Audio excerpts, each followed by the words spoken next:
그래서 이 유니티 메인 씬에서 제가 볼 프리팹을 볼 게임 오브젝트로 하이라키 창에 생성해 줬는데, 이 볼 게임 오브젝트는 게임 매니저를 통해서 생성할 것이기 때문에 하이라키 창에서는 다시 지워줄 거예요. 그리고 게임 매니저에 여기 볼 프리팹이 미리 할당이 되어 있죠. 그래서 게임 매니저를 통해서 생성해 줄 것이고, 이제 플레이어를 구현하도록 할게요. 자, 그래서 플레이어 게임 오브젝트 같은 경우도 스프라이트 렌더러를 통해서 이렇게 막대기 모양이 그려지고 있고요. 나중에 우리가 플레이어 게임 오브젝트의 스프라이트 렌더러의 컬러를 통해서 롤컬 플레이어랑 리모트 플레이어 구별을 할 거예요. 그래서 롤컬, 그러니까 현재 화면을 보고 있는 플레이어를 대표하는 게임 오브젝트인 경우에는 파란 색깔, 그리고 리모트, 다른 세상에서 건너온 게임 오브젝트인 경우에는 붉은색을 사용해 줄 것이고요.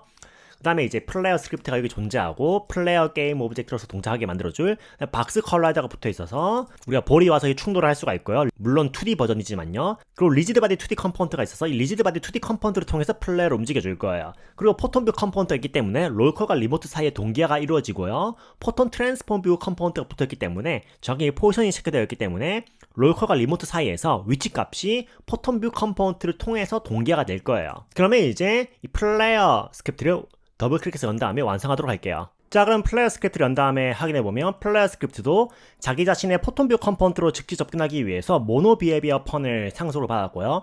그 다음에 프라이빗 리기드 바디 2D 플레이어 리기드 바디로 리기드 바디 2D 컴포넌트에 대한 참조를 가져올 수 있도록 해줬고, 마찬가지로 프라이빗 스프라이트 렌더러 변수로 자기 자신의 스프라이트 렌더러 컴포넌트에 대한 참조를 가져올 수 있도록 해줬어요.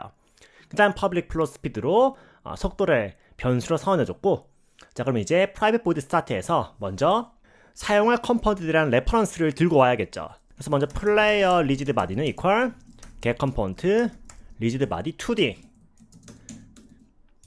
그리고 스프라이트 렌더러는 equal get 컴포넌트 스프라이트 렌더러.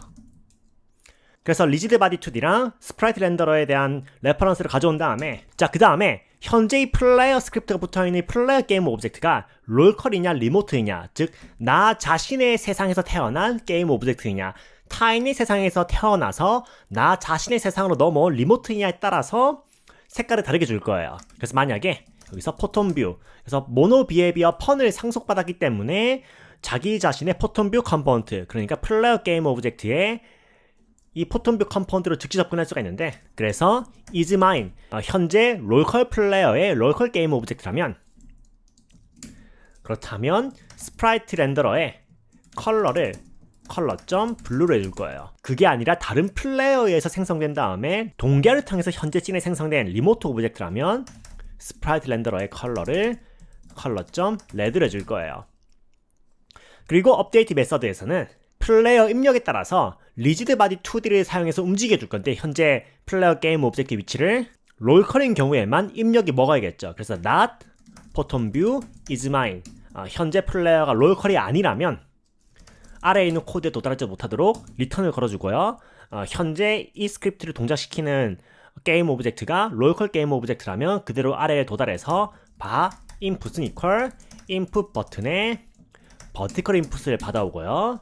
그 다음에 이동할 distance는 equal input 곱하기 speed 곱하기 time.data time으로 이동할 거리를 계산해 준 다음에 target position은 equal transform.position 더하기 vector3.up 곱하기 distance로 위아래 방향으로 이동해 줄 거예요. 그래서 vertical input이 마이너스라면 아래 방향으로 이동하게 되겠죠. vertical input이 플러스라면 위쪽 방향으로 이동하게 되고요. 그래서 이동할 위치를 계산한 다음에 플레이어 리지드 바디 점 move 포지션으로 리지드 바디 2D를 통해서 타겟 포지션으로 이동을 시도해요. 그리고 롤컬에서 좌표가 이렇게 변하게 되면 포톤 뷰 컴포넌트가 붙어있기 때문에 리모트에게서도 같은 위치의 변화가 일어나게 되죠. 롤컬에서 리모트 방향으로 동기화가 되니까요. 자, 이것으로 플레이어 스크립트도 완성을 했고요. 그리고 한 가지 살펴볼 게 있다면, 제가 플레이어 게임 오브젝트의 리지드 바디 2D 컴포넌트를 미리 그라비티 스케일을 제로로 만들어 놨기 때문에 떨어지는 일은 안 생길 거예요. 가만히 있는데 중력에 의해서 떨어지는 일은 안 생길 거예요. 그래서 이것을 플레이어 스크립트를 완성했고, 이제 플레이어 게임 오브젝트는 프리팹을 통해서 생성할 것이기 때문에 그냥 하이라키 창에 있던 이 플레이어 게임 오브젝트는 지워줄게요. 자, 이제 남은 스크립트는 게임 메이저 스크립트 뿐이에요. 그리고 게임 메이저 스크립트는 게임 메이저 게임 오브젝트에게 추가되어 있죠. 그래서 게임 메이저 게임 오브젝트의 게임 메이저 스크립트를 살펴보기 전에 먼저 게임 메이저 게임 오브젝트에 붙어있는 포톤뷰 컴포넌트를 보면 실시간으로 누군가에 의해서 생성되는 게 아니라 처음부터 씬에 있는 게임 오브젝트에게 추가된 경우에는 이 포톤뷰의 오너가, 즉 이 게임 오브젝트를 소유하고 있는 로컬로서 다루는 주체가 씬이 돼요. 또는 제가 알기로는 방장으로 알고 있어요. 이 포톤뷰 컴포넌트에 이즈마인을 찍었을 때 true가 되는 주체가 씬 또는 해당 방을 생성한 호스트. 어쨌든 이 포톤뷰 컴포넌트가 붙어 있고요. 그래서 이 게임 메이저는 플레이어랑 볼과 달리 처음부터 오너가 정해져 있다는 차이가 있어요. 이 볼과 플레이어 같은 경우는요, 얘 두 개는 게임 메이저와 달리 이 볼과 플레이어를 생성하려는 측이 소유권을 가져요. 즉 생성하려는 사람이 롤컬러서 볼과 플레이어를 생성하게 되고, 그 다음에 동기화를 통해서 생성한 측은 리모트로서 이 두 개의 오브젝트를 다루게 되겠죠. 어쨌든 게임 메이저로 돌아가서 게임 메이저의 스크립트를 완성해 보도록 할게요. 그래서 먼저 이 게임 메이저는 싱글턴으로서 접근 가능하도록 선언되어 있고요. 모노 비헤비어 펀 콜백을 상속했기 때문에 포톤 펀의 이벤트를 감지할 수가 있어요. 그래서 살펴보면 먼저 퍼블릭 텍스트 스코어 텍스트로 점수를 표현할 텍스트 컴포넌트를 받고요. 퍼블릭 트랜스폼 배열로 플레이어들을 생성할 위치를 미리 받아놨어요. 그 다음에 퍼블릭 게임 오브젝트 플레이어 프리팹으로 생성할 플레이어 게임 오브젝트들의 원형 프리팹, 그리고 생성할 볼의 원형 프리팹을 받아요. 그 다음에 프라이빗 인티저 배열로 플레이어들의 점수를 저장하고요. 그래서 이 게임 메이저는 플레이어들을 생성하고 볼을 생성하고 점수를 관리하고 점수를 표시하는 역할을 해요. 그래서 스타트 메서드에서는 가장 먼저 플레이어 스코어를 new 00로 두 개의 아이템을 가지는 인티저 배열로 초기화해주고 각각의 아이템의 값은 00으로 해줄 거예요. 그래서 두 명의 플레이어가 퐁에 존재하고 두 명의 플레이어의 초기 점수는 0대 0으로 해주는 거죠. 그 다음에 우리가 아래에서 구현할 스폰 플레이어 메서드를 실행해서 플레이어를 생성할 거예요. 그래서 주의할 점은 이 스타트 메서드는 롤컬이든 리모트든 각각의 플레이어들에게서 제각각 실행되는 뜻이에요. 즉 플레이어 1번이 들어오는 순간에 플레이어 1번 측에서 스폰 플레이어가 실행이 되고요. 그 다음 플레이어 2번이 들어왔을 때 플레이어 2번 측에서 스타트 메서드가 실행되고 스폰 플레이어 메서드가 실행이 돼요. 하지만 플레이어 2번이 들어왔을 때 플레이어 1번은 이미 스폰 플레이어를 실행한 상태이기 때문에 플레이어 2번이 나중에 들어왔다 해서 플레이어 1번은 그 나중에 들어온 타이밍에 스폰 플레이어가 한 번 더 실행되진 않아요. 그렇기 때문에 이 스폰 플레이어는 각각의 플레이어가 한 번씩만 실행하게 되죠. 그 다음 여기서 if 포톤 네트워크 .is master client를 이 부분으로 체크해서 현재 이 코드를 실행하는 측이 마스터 클라이언트인 경우에는 스폰 볼을 실행하도록 할 거예요. 즉 방장만이 볼을 생성할 수가 있어요. 즉 두 명의 플레이어가 들어오게 되면 두 명의 플레이어는 각각 스폰 플레이어 메서드를 실행하게 되지만 방장이 아닌 플레이어는 여기 이 부분에서 걸리기 때문에 볼을 생성하지 못하죠. 방장만이 볼을 생성하기 때문에 게임 속에서 볼은 하나만 존재하게 돼요. 그 다음에 스폰 플레이어 메서드를 구현할게요. 스폰 플레이어 메서드에서는 롤컬 플레이어 인덱스, 그래서 현재 방에 들어온 롤컬 플레이어의 플레이어 나 자신의 번호를 가져와요. 그래서 포톤 네트워크 .local player .actor number. 그런데 이 액터 넘버가 1번부터 시작하기 때문에 배열에 접근을 할 때 0부터 접근을 해야겠죠? 그렇기 때문에 빼기 1을 해줄게요. 외부에 보일 때는 숫자 1번부터 세되 내부적으로는 0번부터 쓰도록 할게요. 그래서 첫 번째 플레이어는 0, 두 번째 플레이어는 1로 다루도록 할게요. 내부에서는. 어쨌든 이렇게 해준 다음에 스폰 포지션은 equal 스폰 포지션즈에 local 플레이어 인덱스 해주면 되겠죠. 다만 이 local 플레이어 인덱스가 혹시 1보다 커진 경우에는 이때는 우리가 스폰 포지션을 두 개만 지정했기 때문에 봤을 때 스폰 포지션이 이렇게 1번, 2번만 존재하죠. 그렇기 때문에 이 local player index가 2 이상이 되는 예외를 처리해주기 위해서 모듈러, 그러니까 나머지 연산을 실행해서 스폰 포지션즈의 length를 사용해주면 여기에 현재 스폰 포지션의 개수가 2니까 나누기 2에 나머지 값이 계산되어서 들어가기 때문에 0일 때는 0, 1일 때는 1, 하지만 2일 때는 0, 3일 때는 1이 들어가게 되겠죠. 그래서 나누기 2에 나머지를 넣는 방식으로 스폰 포지션의 랭스보다 더 큰 값이 여기 들어와서 아웃 오브 레인지 에러가 나는 케이스를 막아줬어요. 그 다음에 이제 포톤 네트워크 점 인스턴시에이트 메서드를 실행해주면 돼요. 그래서 포톤 네트워크 점 인스턴시에이트 메서드는 입력으로 들어온 프리팹을 현재 나 자신의 세상에서 생성을 먼저 해요. 그 다음에 접속된 다른 플레이어의 세상에도 내 세상에서 탄생시켰던 그 롤컬 오브젝트의 복제본을 리모트로서 생성시켜요. 즉 A 플레이어가 A 플레이어 세상에 A 캐릭터를 생성을 해요. 그 다음에 B, C, D 플레이어 세상에 A 플레이어의 복제본이 각각 생성이 되는데 A의 세상에서는 A 캐릭터가 롤컬이지만 B, C, D의 세상에서는 A 캐릭터가 리모트겠죠. 그래서 그냥 인스턴시에이트 메서드를 쓰면 안 돼요. 이때는 나 자신의 세상에서만 탄생이 되고 다른 네트워크 플레이어들의 세상에서는 동기화를 통해서 복제 생성이 안 되니까요. 다만 이 포톤 네트워크 점 인스턴시에이트는 복제 생성할 프리팹을 직접 받는 게 아니라 그 프리팹의 이름을 받아요. 또한 복제 생성할 프리팹이 리소스즈 폴더에 있어야 되죠. 그렇기 때문에 플레이어 프리팹이 아니라 플레이어 프리팹에 네임을 넣어줘야 되고요. 그럼 리소스즈 폴더에서 해당 이름과 같은 이름의 프리팹을 찾아서 생성을 해요. 그 다음 두 번째, 세 번째 입력으로는 생성할 위치랑 회전. 그래서 스폰 포지션에 스폰 포지션에 로테이션을 넣어주면 되겠죠. 자, 이렇게 준 다음에 이제 스폰 플레이어도 완성을 했고요. 그 다음에 스폰 볼도 완성해 주도록 할게요. 스폰 플레이어랑 비슷한 방식으로 포톤 네트워크 점 인스턴시에이트 하고 볼 프리팹 점 네임, 그 다음에 위치는 vector2.0, 회전은 quaternion 점 아이덴티티 해줄게요. 그 다음에 onLeftRoom 같은 경우는 이미 접속했던 플레이어가 나가는 순간에 실행이 되는데, 정확하게 얘기하면 A라는 플레이어가 들어왔고 B라는 플레이어가 들어왔어요. A 플레이어가 떠나는 순간에 A 플레이어 측에서는 onLeftRoom 메서드가 실행되지만 B 플레이어 측에서는 onLeftRoom이 실행이 안 돼요. 그렇기 때문에 나 자신이 떠나는 경우에만 실행이 돼요. 타인이 떠나는 경우에는 실행이 안 되고요. 어쨌든 포톤의 펀에 의해서 자동 실행되는 이벤트 메서드고요. 이 경우에는 SceneManager.loadScene을 통해서 로비씬으로 되돌아가도록 할게요. 여기서 만약에 포톤 네트워크.load 레벨을 사용하게 되면 모든 사람들이 경우에 따라서는 다 같이 로비로 넘어갈 수도 있어요. 그렇기 때문에 나 혼자 넘어갈 것이기 때문에 그냥 SceneManager.loadScene을 쓰면 되겠죠. 다만 현재 예제에서는 현재 방을 나가는 코드는 구현하지 않았어요. 그래서 여러분들이 만약에 방을 나가는 처리를 구현하고 싶다면 여러분들이 방을 나가는 어떤 버튼 같은 것들을 만든 다음에 해당 버튼을 클릭했을 때 포톤 네트워크.leave 룸을 실행하면 되겠죠. 그래서 현재로서는 방을 나가는 처리를 구현하지 않았는데 어쨌든 onLeftRoom이 해당 타이밍에 자동으로 실행이 돼요.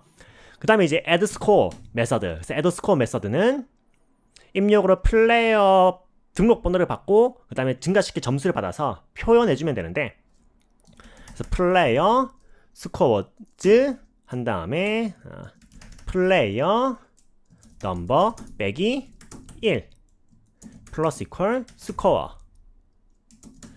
그래서 1번 플레이어가 들어오게 되면 사실 1번 플레이어가 아니라 내부적으로 배열에서는 0번부터 세니까 0번 플레이어 점수가 증가되겠죠. 어쨌든 플레이어 스코어를 증가시킨 다음에 이제 그거를 텍스트로 표현해줘야 되는데, 그래서 주의할 점은 점수 계산 같은 중요한 값을 변경하는 처리는 방장 측에서만 실행되는 게 맞다는 것이에요. 즉 다른 말로 하면 이 게임 매니저에서 addScore 상단에 if photon network.is master client가 아니라면 걸러주는 처리를 실행해줘야 돼요.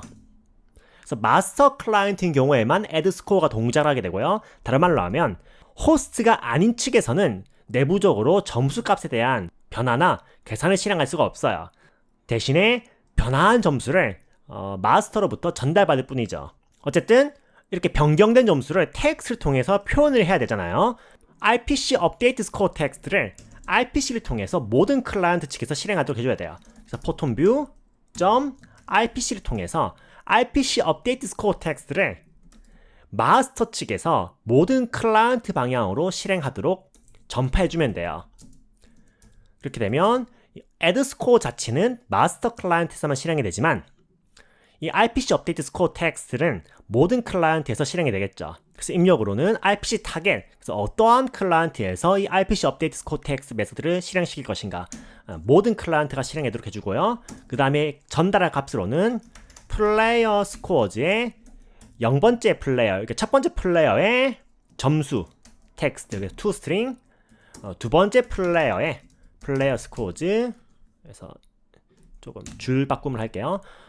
두 번째 플레이어의 점수 텍스트. 이제 그러면 이 RPC 업데이트 스코어 텍스트를 통해서 스코어 텍스트 UI의 텍스트 내용이 갱신이 될 거예요. 그러면 이제 이 펀 RPC를 통해서 RPC 메서드라고 사원되어 있는 이 RPC 업데이트 스코어 텍스트 내용물을 스코어 텍스트.텍스트는 equal 포매팅 스트링을 사용해서 입력으로 들어온 첫 번째 플레이어 스코어 텍스트를 띄워주고 마찬가지로 두 번째 플레이어의 스코어 텍스트도 표현해주면 돼요. 이것으로 게임 메이저 스크립트도 전부 완성했어요. 이렇게 되면 이제 모든 스크립트를 전부 완성한 것이 되죠. 그럼 이제 스크립트를 저장하고 유니티로 돌아와서 메인 씬에 지금 제가 변경사항이 생겼다고 떴는데 방금 이제 프리팹을 여기 드래그 앤 드롭 한다고 이렇게 저장하라고 떴어요. 저장해주고 물론 메인 씬에서 실제로 우리가 변경한 건 아무것도 없지만요. 어쨌든 메인 씬을 저장해주고 이제 사인인 씬부터 시작해서 테스트를 해보도록 할게요. 플레이 버튼 누르고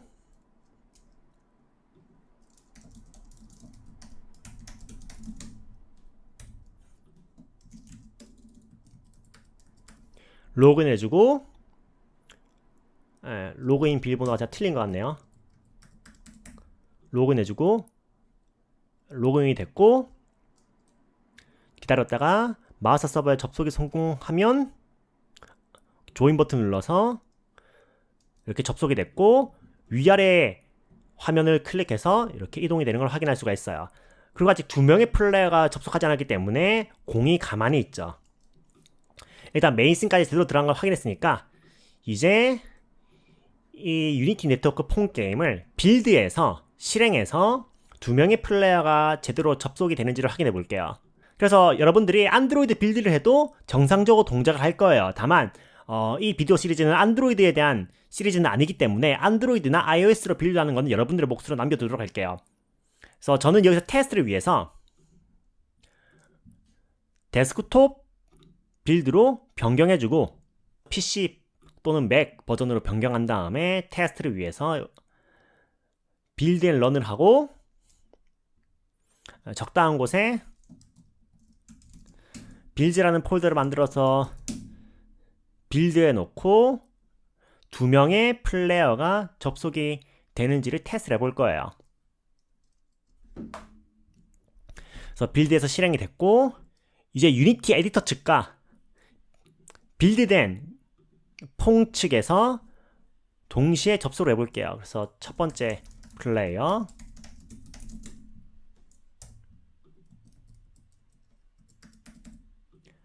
접속을 하고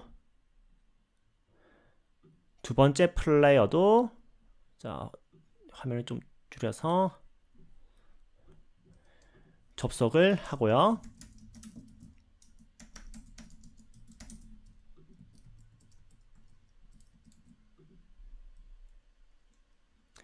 자, 그래서 빌드 측에서 조인 버튼을 눌러서 방을 생성해서 들어가도록 할게요.